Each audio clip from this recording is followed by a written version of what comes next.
Hello everyone, today in this video we will discuss how to fix alarm no sound on Infinix Note 60. Let's start the video. If you want to fix this problem, so open quick settings panel, so just swipe down, and if you want to fix this problem, so make sure turn off silent mode. After turn off silent mode, go back to home screen. You will see your problem is solved. But if it not solved, go to app library. Here click on clock app. After click on clock app, allow alarms. After allow alarms, go back to home screen. You will see your problem is solved. But if it not solved, go to app library.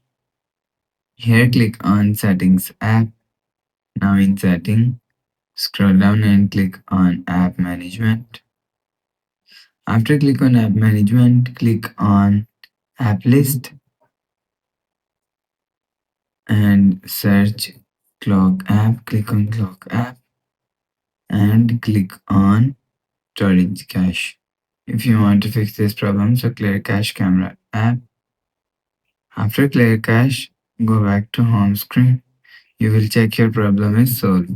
But if it not solved, so last solution is software update. Click on settings app. After click on settings app, click on my phone. So you will check your software update is latest. If it not, let us update your software latest. After update software, let us go back to home screen. You will see your problem is solved. So that's how you can fix alarm no sound on Infinix Note 60. If you like the video, please subscribe. Thanks for watching.